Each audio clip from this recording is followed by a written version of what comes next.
cult of Asclepius, also called Ophiuchus, the serpent bearer, to where we get the symbol of medicine from.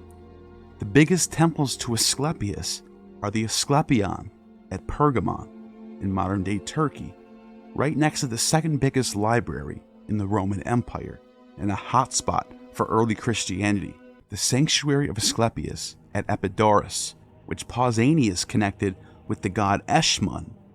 Then you have the Serapeum in Egypt, which was considered sacred to Asclepius as well, since Serapis was a syncretic deity linked with Osiris, Asclepius, and Ion Plutonios. And then there is the Asclepion of Carthage, which is actually a temple dedicated to Eshmun Melkart, a syncretic deity linked with Eshmun the physician, and Melkart, who is the Punic Heracles, another dying and rising deity, who I will get back to shortly. The 1st century AD Pool of Bethesda, described in the Gospel of John, where Jesus heals a lame man in chapter 5, was found by archaeologists in 1964 to be a part of an Asclepion and a shrine dedicated to none other than Eshmun. A trilingual inscription from 2nd century BCE Sardinia, written in Latin, Greek, and Punic, also identifies Eshmun with the Greek Ophiuchus and the Latin Asclepius. Ophiuchus, the serpent bearer, is the ancient 13th constellation that is on zodiacal ecliptic along with the other 12 traditional zodiac constellations of the Greeks and Babylonians. This constellation of Ophiuchus was that of a man holding a rod entwined with a serpent and standing on scorpions and snakes. This imagery seems to be apparent in Luke's Gospel as well. Behold, I give you authority to tread on serpents and scorpions, and over all the power of the enemy, and nothing shall hurt you. In the book of Numbers, Moses held up a bronze rod with a serpent coiled around it that worked as a magic wand that could heal people from poisonous serpent bites. Then the Lord said to Moses, "Make a fiery serpent and put it on a rod, and it shall come about that everyone who is bitten and looks at it will live."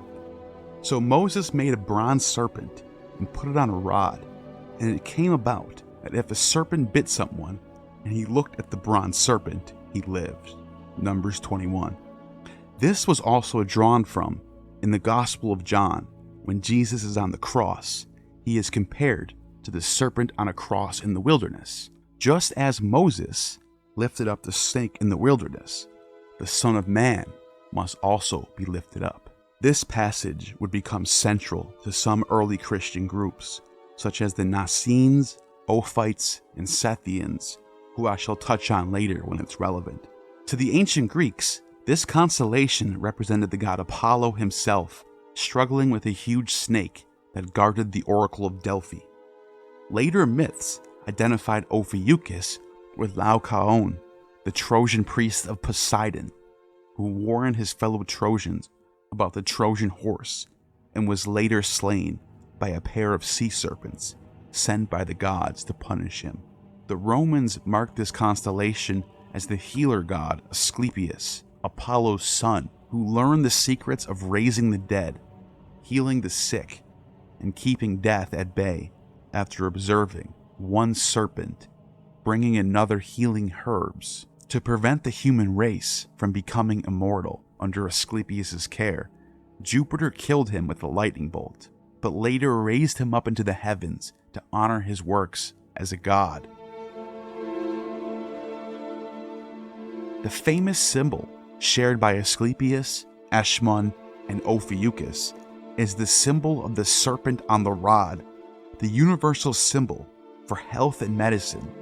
The priest of Eshmun, as well as Ophiuchus and Asclepius, would be the most educated class of priests, arguably on the entire planet during this time. The pre-socratics, such as Parmenides and Pythagoras, who were not only well-known philosophers, but also poets, mathematicians, astronomers, biologists, skeptics, psychologists, and most of all, lawgivers. They were well-known worshippers of Apollo and his son Asclepius, and recent archaeology has shown that the schools of Parmenides and Pythagoras in southern Italy were deeply concerned with healing and medicines. In 1958, a series of archaeological discoveries were made in Velia in Italy. The Temple of Apollo, the center for the school of Parmenides, there was a statue that is among the most unique and rarest archaeological finds possibly of all time. The inscription at its base reads, "Olus, son of Eukinos, healer in the year 379. Two more similar inscriptions on statues were discovered. All three had the name Olus, but the fathers' names were different, Ariston and Hieronymus. The dates were also different, 280, 379, and 446. Peter Kingsley, in his book, Dark Places of Wisdom, goes in depth on the significance of these inscriptions, saying that the term Olus is associated with an individual devoted to Apollo and signifies a unique aspect of worship dedicated to Apollo Olios, particularly along Anatolia's western coastlines where the Ionians once dwelled, such as Pythagoras, Thales, Heraclitus, and Parmenides. The epithet Olios carries a nuanced duality. Initially, describes attitudes such as lethal, harmful, or severe, acknowledging the darker aspects inherent in every deity. However, the Greeks also interpreted Oulios to mean the one who restores to health. This duality encapsulates Apollo's essence, simultaneously the healer and the destroyer, embodying the capacity to both inflict and cure. Apollyon in Greek means to destroy, but Apollo is a god of healing and restoration. Peter Kingsley has this to say in his book, Dark Places of Wisdom. You find that to them heroes weren't just figures in some mythical past. For them, the heroic ideal is something that had to be lived in the present. The aim of one's life, the life of a wise man, was to follow the way of the hero to live his ordeals, his sufferings, his transformation. That's what provided the spiritual purpose and the map of their existence. You can still see how this imitation of the hero was adapted by Christianity to become the imitation of Christ. Kingsley, one of the great classicists and historians of our time, writes that these very Velians, from the school of Parmenides and Pythagoreans from the school of Croton, all who can technically be considered religious Orphics, built temples to Apollo in the southern coast of Italy, and at these places they conducted rituals of medically induced incubation. Parmenides set up a temple in Velia where the rites of incubation were performed, and the initiates would spend days or even weeks in a dark cave under the supervision of a magus and report his dreams to them for conducting research. It all sounds bizarre, but this was early science in the ancient world. They compared these rituals with the myths of Orpheus descending into the underworld to perform his music in the presence of the king and queen of Hades in order that he may raise his dead wife from the grave. Pythagoras, departing his native Samos in Ionia, lived in Egypt for 12 years, and then Babylon for another 12 years. Finally, after 24 years of education amongst the Chaldeans and Magi, he set sail for Italy, carried with him the traditions of the advanced Persian and Egyptian knowledge, including methods of incubation and practices for journeying to the underworld, demonstrating his deep reverence for the underworld goddess Persephone, who descended and returned from Hades. He transformed his new residence in Croton, Italy, into a medical sanctuary in the name of Apollo, showcasing his devotion. The ritual catabasis was no longer just mythology. This was reality to them. Xenophanes, student of Pythagoras in southern Italy, taught that God is one, supreme among gods and men, and not like men either in mass or mind. We can see the obvious roots of Judeo-Christian thought within the fragments of these pre-Socratic Orphics. A oneness of being that is uncreated, unbegotten, alone begotten, whole, unmoved, unending, indestructible, homogeneous, continuous, contiguous, that it abides in one position, is indivisible, has always been as it is, and never can be any different. These are Orphic, Peripatetic, Platonist, and Pythagorean philosophers who are also trained in medicine and history, as well as religious matters. Pyrrho, the founder of philosophical skepticism, traveled with Alexander the Great to Babylon and India, and engaged with the brightest minds from the Brahmins, Buddhists, as well as the Magi, and brought these ideas back to Egypt for the newly built Library of Alexandria. It is not impossible, in my opinion, and it's actually likely that Christianity draws some of its influence from Buddhist and Taoist thought via Pyrrhonism and the Therapeutai in Egypt, who adopt these ideas in the melting pot that is Alexandria, Egypt. Not only was there Buddhist temples in Alexandria, Egypt, but we also know that Ashoka the Great, king of India in the 3rd century BCE, set up pillars on every continent from India to Asia Minor and Egypt and as far as Greece. And on these pillars, he inscribed a Buddhist and globalist message to the leaders to allow for universal health care, for free trade, and forward thinking among the educated classes in these areas. These Ashoka pillars mention Ptolemy, Antiochus, and Antigonus by name. 500 BCE, hurt not others in ways that you yourself would find hurtful, from the Buddha. 300 BCE, that which you hate to be done to you, do not to another, Egyptian papyri. 10 BCE, what is hateful to you, do not do to your fellow. That is the whole Torah. The rest is commentary. Hillel the Elder, the golden rule that many credit to Jesus of Nazareth, was already well established as universal wisdom, dating back to the early Iron Age, found in Greek and Hindu text. It is these very philosophers and healers who, I think, become the philosophical sect called the Therapeutai, and these Therapeutai are the proto-Christian Gnostics. Even Christian church fathers claim to be descended from the Therapeutai. In ecclesiastical history, Eusebius of Caesarea, a Christian writer from the 3rd century, referred to Philo's Therapeutai as the predecessors of Christian monasticism. He highlighted their practices, such as giving up possessions, embracing chastity, observing fast, and leading solitary lives as parallel to the communal living ideals of Christian monks. Epiphanius of Salamis, a 4th century bishop, labeled Philo's Therapeutai as part of the Christian community in his work, Panarion. A 5th century author, Pseudo-Dionysius, also drawing on Philo's descriptions, suggested that the ascetics were known as Therapeutai, or servants, while others referred to them as monks. He viewed Philo's group as a structured Christian ascetic community, interpreting Therapeutai to mean servants.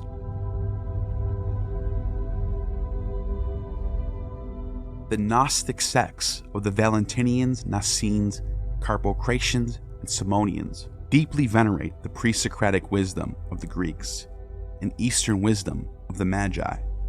The Nacenes and Ophites, for example, thought of Christ as the serpent on the cross, which is the symbol of the physician common to the Greek Therapeutai and the Semitic cult of Eshmun. The cult of Eshmun, like that of other Phoenician deities, was influenced by and intertwined with the religious practices of neighboring cultures, leading to syncretism with gods from Greek, Egyptian, and Mesopotamian pantheons.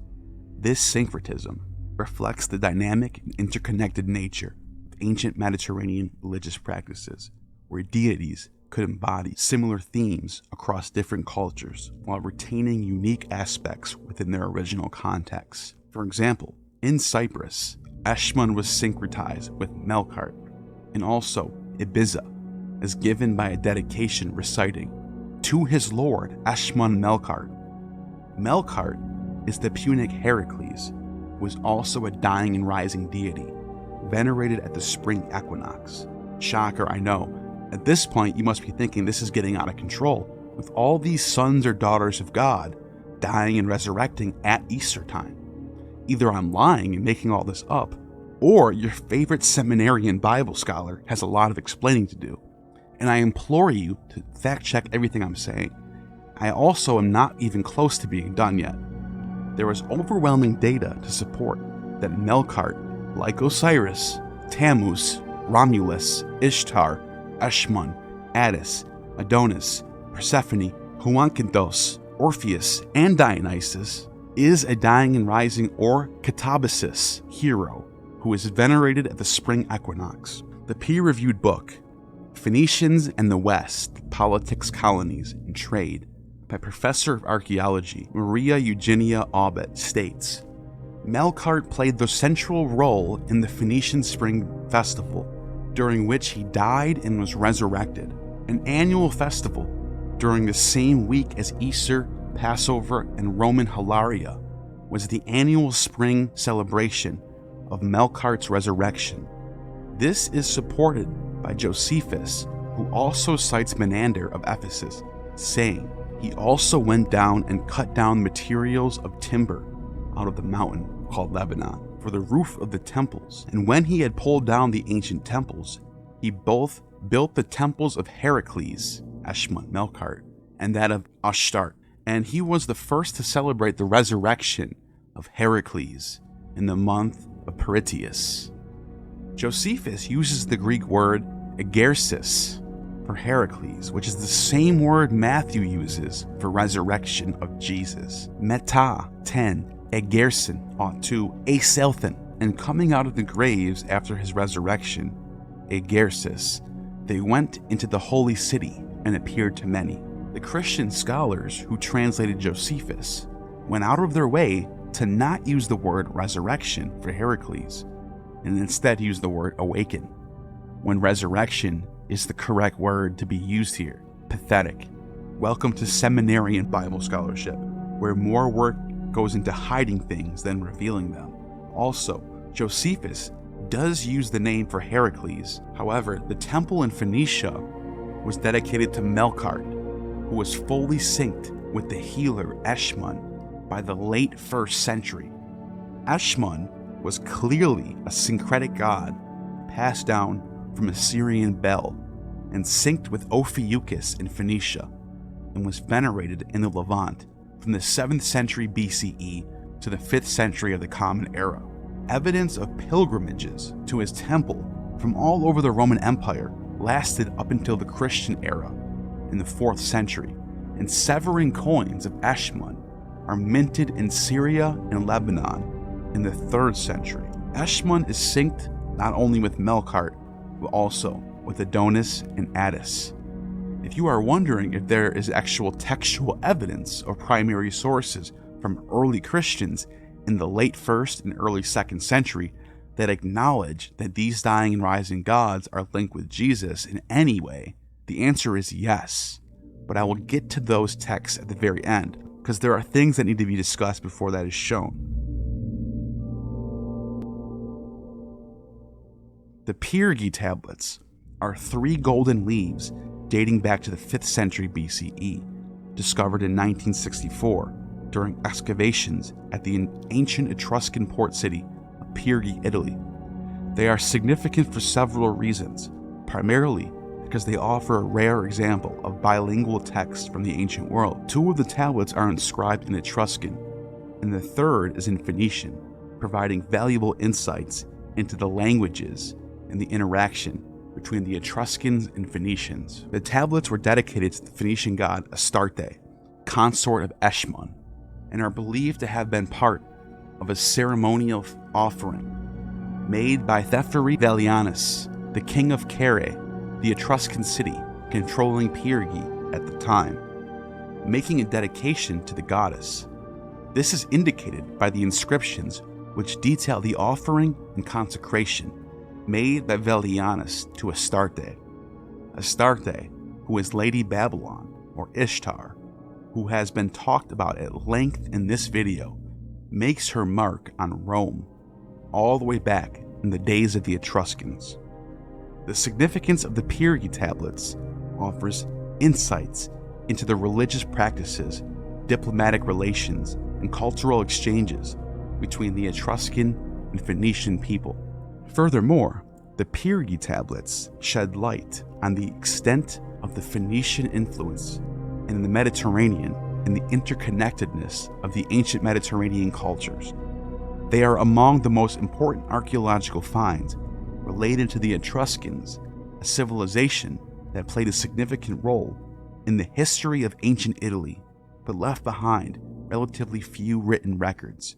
They also show how we can see Eshmun in one inscription can be Adonis or Attis in the other inscriptions, while the goddess Astarte becomes Venus. This is an early demonstration of Romani interpretatio, where different languages tell nearly identical myths but transfer the names of gods within their pantheons. The Phoenician text of the Pyrgi tablets, Western Italy, seem to indicate commemoration of the death of Adonis was an important rite in central Italy as far back as 500 BCE. The Phoenician phrase, Bim Kabir Alim, on the day of burial of the divinity, refers to this rite. Then, the phrase, the death of the handsome Adonis. Prime example, Adonis is another god whose death and resurrection was celebrated at the spring. Ritual mourning for Adonis was widespread from Phoenicia to Greece. As we mentioned in the beginning of the video, the mourning for Tammuz by Ishtar was a famous Sumerian poem recited during the Akitu festival. Sappho, the famous poet from Lesbos, who lived all the way back in the 7th century BCE, even before the Persians defeated the Assyrians, wrote this famous poem. Cytherea, thy dainty Adonis is dying. Ah, what shall we do? O nymphs, let it echo, the voice of your crying, the greenwood through. O forest maidens, smite on the breast, rend ye the delicate woven vest. Let the well ring wild and high. Ah, for Adonis!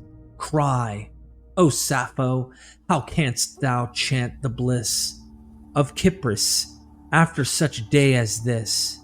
O Adonis, thou leavest me, woe for my lot, and Eros, my servant, availeth me not. So wails Cytherea, grief distraught. Who shall console me for thee? There is none, not Ares, my god-lover, passionate one, who sware in his jealousy forth to hell. Hephaestus, my spouse, from his palace, if he dared but to lift his eyes unto me, not he can console me, Adonis, for thee. Well for Adonis, well. A lament for Adonis, Sappho, 600 BCE. The obvious parallels to Ishtar and Tammuz go without saying. Just like Eshmun, Adonis was a beautiful hunter who was loved by Venus, and as he is hunting, he is killed by a wild boar, who in some versions of the myth say that it's Mars in disguise, who seeks to get revenge on Adonis for taking Venus away from him. Venus mourns over the death of Adonis, and her tears mix with the blood of Adonis, which causes a rose to grow from the ground, marking his divinity and annual agricultural rise from the dead. The famous Augustan-era poet Ovid retells this famous ancient story in Latin in the Metamorphoses, written about 20 BCE.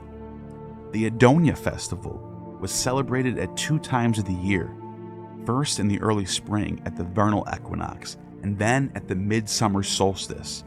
Aristophanes, in his Lysistrata, has the festival take place in the early spring, of 415 BCE, when the Sicilian expedition was proposed. Throughout the festival, Athenian women ascended to their rooftops, where they engaged in dancing, singing, and ritual lamentation for the death of Adonis. They cultivated Adonis's gardens by planting lettuce and fennel seeds in the broken pots, observing them quickly sprouting and then perish. Following the rooftop festivities, the women carried these miniature gardens and diminutive figures of Adonis down the streets, where they staged a symbolic funeral procession. This culminated ceremonial interment of the effigies and the wilted gardens, either in the ocean or natural springs. In Theocritus' 15th idyll, dated to the 4th century BCE, we find the most extensive account of the Adonia festival that's been preserved to this very day. This depiction by Theocritus showcases a version of the festival that enjoyed official support from the court of Ptolemy and included a yearly contest where women performed mournful songs for Adonis. The historian Pausanias in the 2nd century mentions that women in Argos commemorated Adonis and dedicated a shrine to him. Lucian's On the Syrian Goddess details an Adonia festival in Byblos during the same century. Here in Byblos, the river Adonis turns red each year during the spring due to heavy rainfall washing off the red oily rock that sits above the river in the mountains, making the river of Adonis bleed red with the blood of the god. In Roman times, Adonis and Osiris are synced together as the god Plutonio's Ion, a central deity within the Mithraic mysteries who was in direct competition with Christianity, and his festival was celebrated in the same week as Attis, known as the Hilaria Festival, which took place between March 22nd and April 1st. The Hilaria Festival is the most interesting of all the spring equinox festivals. This festival, adopted by the Romans in 204 BCE, has its roots back in ancient Phrygia, central to the Great Mother Cybele and her consort Attis. The myth of Attis is a lot like Eshmon's story. Attis was the ancient Phrygian god of vegetation and the consort of the Great Mother of the gods, Cybele. The goddess drove him into a mad frenzy, which caused him to castrate himself, just like Eshmon. He then bleeds out and dies, just like Eshmon. But Cybele raises him up into a god and places him as an eternal tree that buds each year during the spring. There are other versions of the myth, which include Attis being raised by milk of he-goats, but instead of Cybele, it's a hermaphroditic god called Aegisthus who loves him instead. Attis still castrates himself in this version and dies, but Aegisthus repented of what she had done to Attis and persuaded Zeus to grant the body of Attis to neither rot nor decay. And in this version, Attis lives forever, immortal, in his flesh. Initiates of the eunuch priesthood of Cybele, known as the Galloi, same titles as the eunuchs of Ishtar, reenacted this myth with an act of self-castration each year during what is known as the Holy Week of Attis, celebrated roughly during the same week as Easter, which is right now, if you are watching this video brand new. The Hilaria of Attis was a Holy Week, or the Passion of Attis. This was a Roman festival, celebrated in multiple cities in Rome during the same week, and in Egypt was celebrated for Osiris and Isis, without castration though, and slightly celebrated differently. But this was still called the Hilaria, which means in Latin, rejoicing. Violets and wreaths were used to decorate the Roman tombs. Arnobius of Sicca preserved the entire calendar of the Holy Week of Attis, known as Hilaria.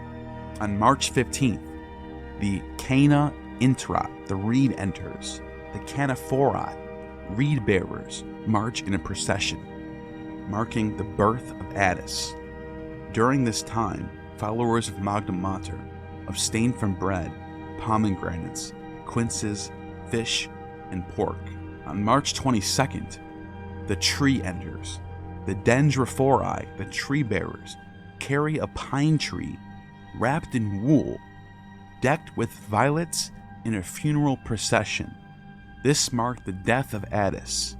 They also decorated the tree, and tiny figures of the god Attis were placed on top. The day of mourning and fasting, the pine tree is laid to rest at the Temple of Magna Mater on March 23rd. The next day was the Day of Blood. The devotees of Attis and Cybele whipped themselves to offer their blood to the gods. Meanwhile, the Galli, priest of Cybele, would play flutes and beat hand drums. Then Attis was placed in his tomb. The next day would call the Day of Rejoicing. March 25th, Attis or Osiris is resurrected. People staged street carnivals to celebrate. The next day, March 26th, was the Day of Rest. After the previous day's fun, people rested. Finally, on March 27th, the Day of Washing, the sacred stone of Magna Mater was carried down the Appian Way to Almo in Rome, a tributary of the Tiber. The goddess was washed with ashes and showered with violets.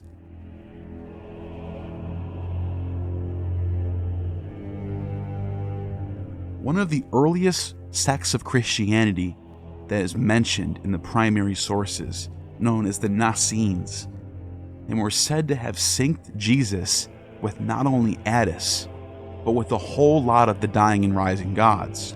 Hippolytus, in his On Heresies, addresses a man called the Nicene preacher, who he claims was singing hymns that were originally written for Attis, but applying them to Jesus. Here's what the hymn to Jesus says: "Whether you are Kronos' offspring, or that of Zeus, O Blessed One, or of Rhea, be greeted, the Great One, at the sound of whose name Rhea cast down her eyes, O Jesus Christ. The Assyrians call you thrice beloved Adonis, all of Egypt Osiris. Hellenic wisdom, the horn of men upon heaven. The Samothracians, august Adamas, unconquered one. The Haemonians, Thessalians, Corybas, and the Phrygians, sometimes Pepus.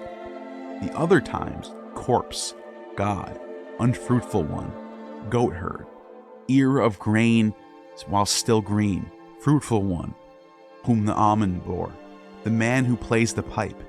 I shall hymn Rhea's Attis, not with the chiming of bells, or with the bellowing of the flute of the Idaean Caretes mingled with it. Rather, I shall mix lyre playing with my Phobian muse. Ewo, hallelujah, Ewan, you are Pan, Bacchus, as a shepherd of the white stars, Jesus Christ." So just to sum this up for you, during the same week as Easter, you have a festival that celebrates the death and resurrection of Attis and Osiris, including a day of mourning, followed 2 days later by a day of rejoicing, the same 3-day sequence of death and resurrection of Jesus at Easter. And on the top of that, you have early pre-church Christians who are singing hymns that equate Jesus with these exact deities. And still, many New Testament scholars think this is just a coincidence and has no influence on the gospel stories.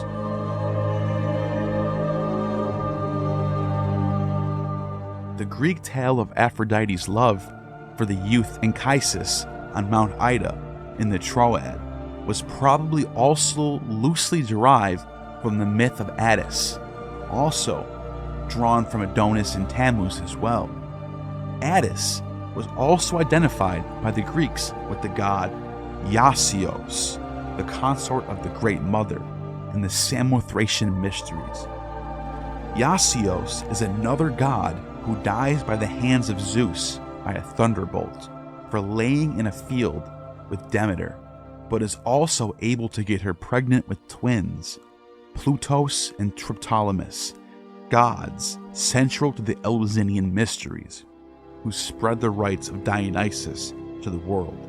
Some sources even suggest that Plutos and Triptolemus are both secret avatars of the god Dionysus himself, as both share an epithet with him, which is Iacchos, an epithet only shared by Dionysus and their mother Demeter, a possible clue to the esoteric truth about Iasios and Demeter.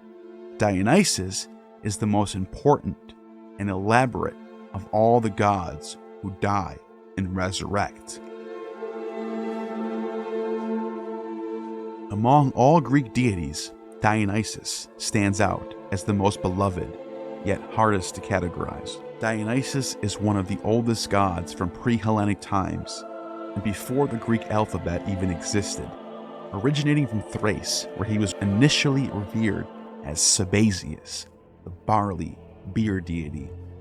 In Greece, he transformed into a god of the grapevine and fruits, overseeing and nurturing vineyards, evolving from a fertility god to a deity of ecstasy, divine inspiration, and mania, and ultimately becoming a divine figure who sacrifices himself for humanity. Dionysus' mythology is a rich blend of various characters and tales, notably including the identification as Zagreus, the horned child of Zeus and Persephone, favored by Zeus and chosen to be the heir of heaven. Dionysus was tragically targeted by Hera's jealousy, leading to a dramatic and brutal death at the hands of the Titans, dismembered, only to be resurrected by Zeus, thanks to Athena's intervention and Zeus's ingenuity. When Dionysus returns, he once again conquers death by being able to descend into Hades and successfully return with the poet Aeschylus, who he raises up and makes divine. No other god achieves both resurrection and catabasis in the same timeline other than Dionysus and Jesus. The worship of Dionysus was marked by elaborate rituals that celebrated his death and resurrection, drawing vast numbers of Greeks into the wilderness each spring, known as the Great Dionysia, celebrated at Athens and Thebes from the 10th to the 16th of the month of Elaphebolia, which corresponds exactly to the month of Nisan, which means, once again, another festival of death and resurrection that overlaps with Easter, and the attendants of the Dionysia would revel in the rebirth of nature and the god himself. These celebrations involve uninhibited drinking, ecstatic dances, and wild processions led by maenads. The rituals culminated in the symbolic dismemberment of a creature, mirroring Dionysus' own fate, to achieve a profound communion, believed to unite the participants with divine.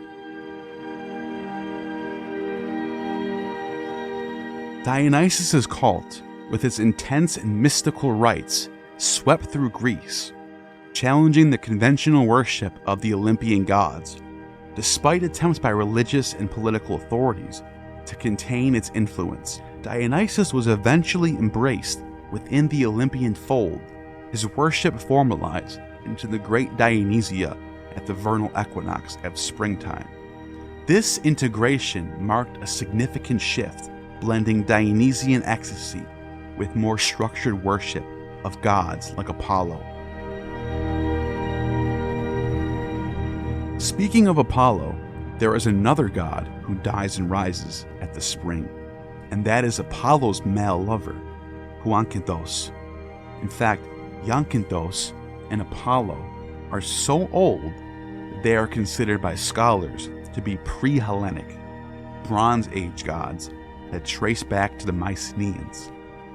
Huankinthos, a Spartan prince, noted for his extraordinary beauty, captured the affection of the god Apollo.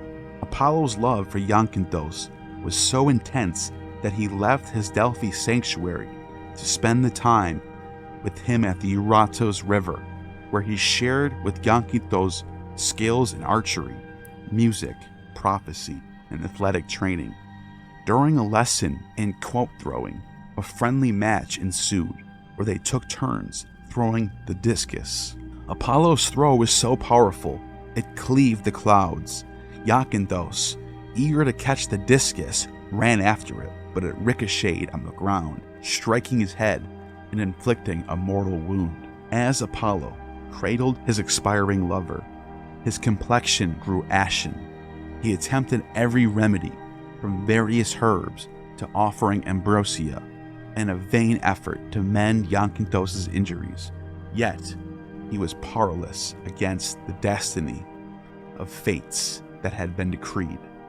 Overcome with grief for Zakynthos, Apollo yearned to shed his divinity and share in the young Spartan's mortal fate, even pleading with his uncle, Hades, to end his life.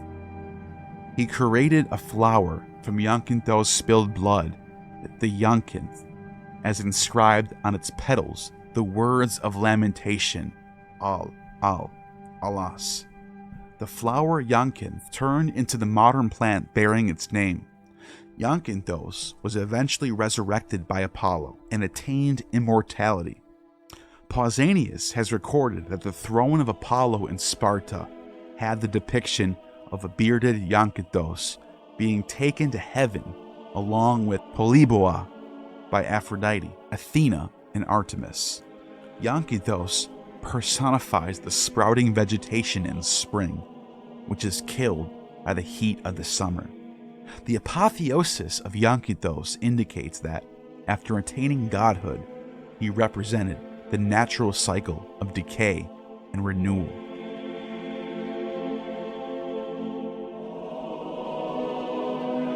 Greek religion accompanied three main phases: the Chthonian or earthbound, the Olympian, and the mystical, each reflecting different societal classes and periods. The mystical aspect embodied in the secret rites, promise, personal immortality, becoming a vital part of Greek spirituality.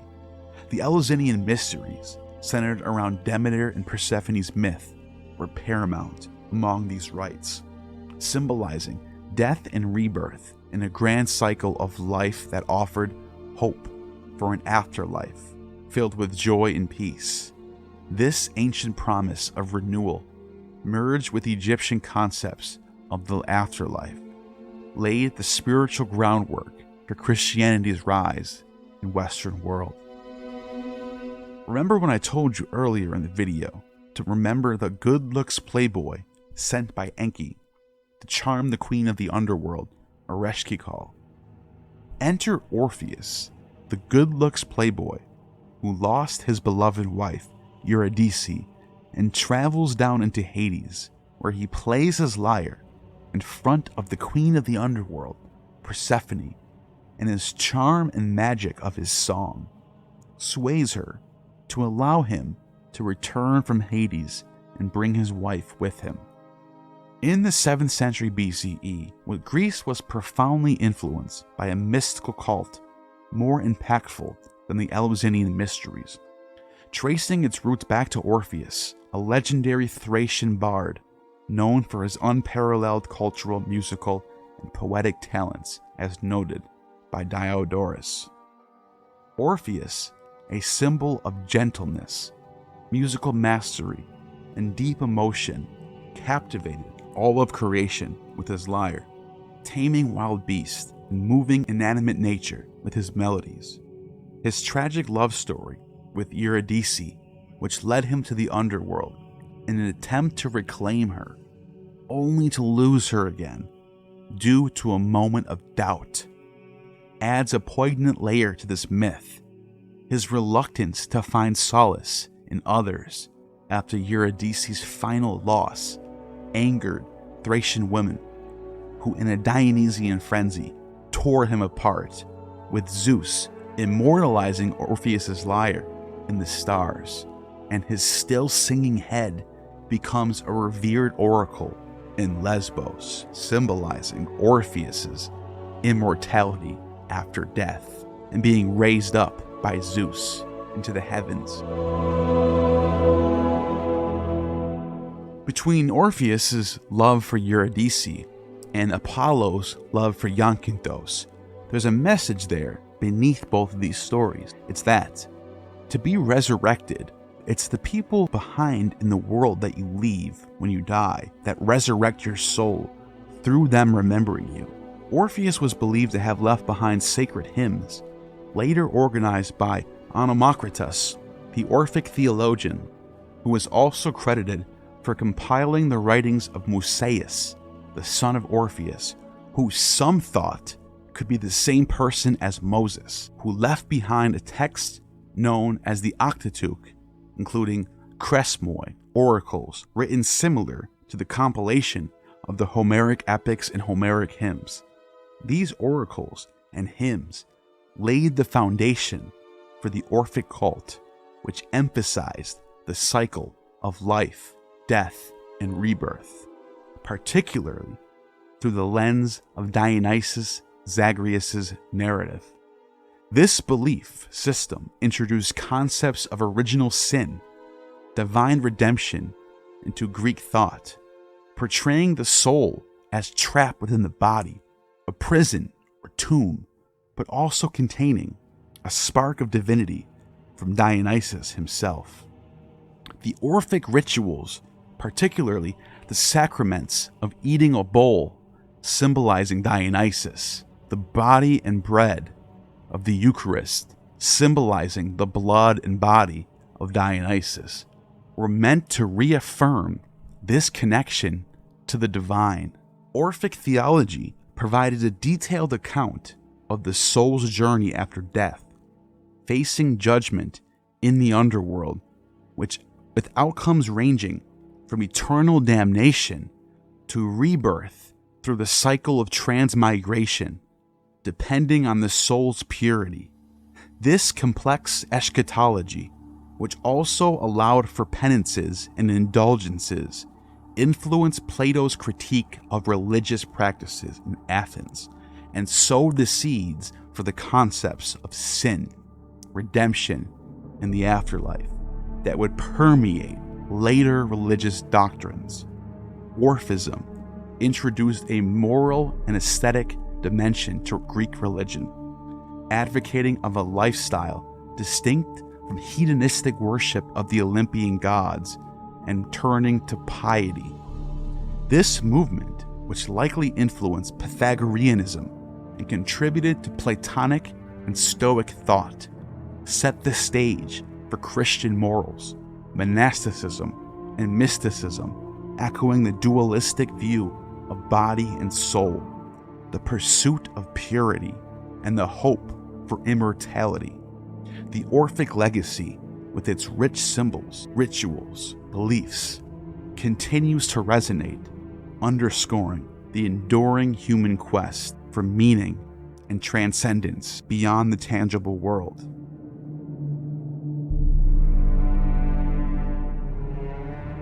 The ancient concept of the katabasis refers to a descent, especially a journey down into the underworld or a significant trip to a lower realm.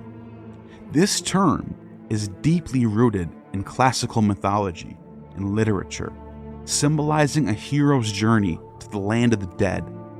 Such a narrative often involves a hero confronting supernatural challenges, meeting with the souls of the departed, or seeking wisdom and power that is unattainable in the mortal world. Katabasis is a recurring theme in various ancient cultures, but is particularly prominent in Greek and Roman mythology. Examples include Orpheus's journey to the underworld to retrieve his wife Eurydice, showcasing his attempt to overcome death with the power of music and love, only to tragically lose her again by violating the condition of not looking back until reaching the surface. There is also Heracles, who is one of the earliest pre-Hellenic gods to have completed the katabasis. Heracles, in one of the 12 labors, specifically when he had to capture Kerberos, the three-headed dog guarding the entrance to Hades, demonstrating his strength and courage, he enters Hades and returns triumphantly. When Euripides tells the tale about Heracles, he specifically recounts a 3-day sequence showing the same 3-day motif for Jesus during Easter weekend. Admetus. Now wherefore speechless standeth thus my wife? Hercules. 'Tis not vouchsafed thee yet to hear her voice, ere to the powers beneath the earth she be unconsecrated, and the 3rd day come. But lead her in, and just man as thou art, henceforth, Admetus, reverence still the guest. Farewell, but I must go and work the work set by the king, the son of Sthenelus. In Euripides' Alcestis, there lies a thread of ancient ritual and celestial decree. Alcestis must linger in a state of liminality until the 3rd day to be released from her consecration to the chthonic powers, these enigmatic deities of the underworld. This period of waiting, steeped in mysticism and ancient Greek religious practice, symbolizes a necessary transition, a sort of purgatorial interlude where the boundary between life and death blurs. It's a time when Alcestis, though reclaimed from the clutches of Hades by Heracles' valor, must yet navigate the shadowy corridors of the afterlife before she can step back into the sunlit world of the living. This waiting period is not just a pause in the narrative, it's a sacred interval, deeply rooted in the cultural and spiritual ethos of Euripides' timeline, reflecting a profound respect for the rites and rituals that govern the passage between the worlds. Besides Orpheus and Heracles, there are dozens of other heroes and gods who perform the katabasis. Odysseus' visit to the underworld in Homer's Odyssey to seek advice from the prophet Tiresias, offering insights into his future challenges and the fate of his companions. He is able to travel into the land of the dead and return unharmed. Aeneas' descent to the underworld in Virgil's Aeneid, guided by the Cumaean Sibyl to meet his deceased father Anchises, who reveals Rome's glorious future, symbolizing the foundation of Roman identity and destiny. One of Aeneas' descendants, Romulus, according to Livy, was the founder of Rome, established greatness for the new city against the Sabine tribes, but was murdered by his foes in a brutal way. When they went to look for his body, Romulus, like Jesus, had disappeared and was raised up by Jupiter, and according to Livy, was placed at the right hand of Jupiter, and later returned to his followers on Earth. Persephone is another character who completes the katabasis. She is taken down to Hades by Pluto against her will, though, but due to her mother Demeter's relentless pursuit, is able to return for 6 months each year. These stories were not merely adventurous tales, but carried deeper meanings.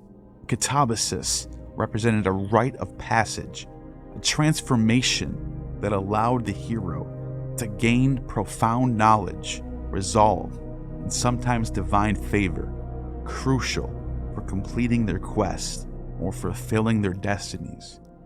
It has also reflected ancient beliefs about death, afterlife, and the connection between the living and the dead, embodying themes of loss, redemption, and the eternal cycle of life and death. It was believed and well established within Christian tradition that while Jesus was dead, during the weekend between Good Friday and Easter Sunday that his soul descended into the underworld, into hell or Hades, where he preached the good word of salvation to the souls in hell, and that they raised up with him in his glory when he ascended to the Father. This is the katabasis in the most fundamental sense. In the lore of ancient Greece, the tales of Orpheus, Dionysus, Persephone, Heracles, Odysseus, Psyche, Aeneas, and Romulus embarking on perilous journeys to the underworld, known as Hades, and making their return to the above world. These adventures, termed katabasis for the descent and the anabasis, return, are thought to symbolize the rites of passage of the mystery cults, especially those held in Eleusis for 2 millennia.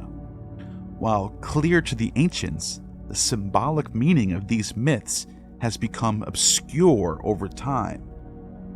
These myths and the Eleusinian mysteries they hint at taught concepts of life after death, rebirth, and the eternal soul, influencing early Christian thought and rhetoric. The mysteries began in Eleusis, initiated by Demeter in her search for her daughter Persephone, leading to a myth that explains the cycle of the seasons and the dual role of Persephone as the queen of the underworld and the embodiment of spring's return. The rituals of the Eleusinian mysteries, shrouded in secrecy under penalty of death for divulgence, began with purification and fasting, following the processions and sacrifices, culminating in symbolic reenactment of the soul's journey through death to a higher state of existence.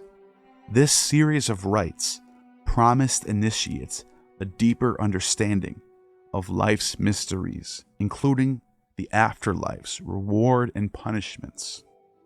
Before the fall festivities, initiates underwent a spring ceremony for the lesser mysteries, involving purification and learning of sacred myths.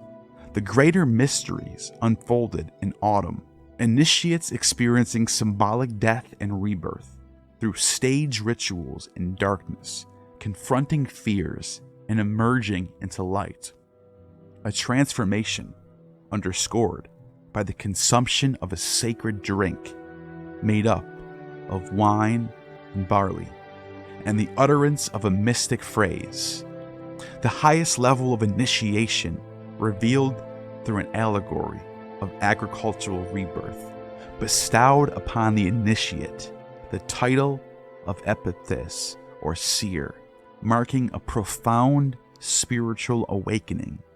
This connection to the mysteries of life, death, and rebirth resonated with the philosophical and theological currents of the time, suggesting early monotheistic tendencies and a belief in the soul's immortality after death.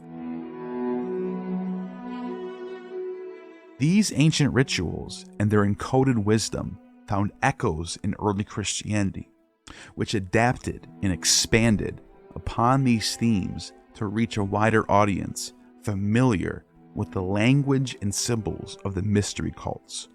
The teachings of the Eleusinian mysteries, with their emphasis on moral improvement and the hope of a blessed afterlife, thus provided a fertile ground for the spread of Christian doctrine, blending ancient rites with the new religious insights.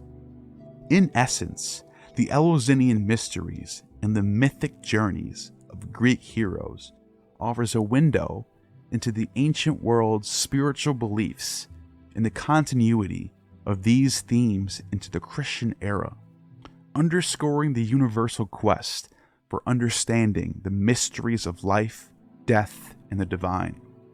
Cicero's praise for the Eleusinian mysteries as a civilizing force reflects the enduring value of these ancient rites in shaping human thought and spirituality, echoing through a history as a testament to the power of sacred tradition to inspire hope and moral growth.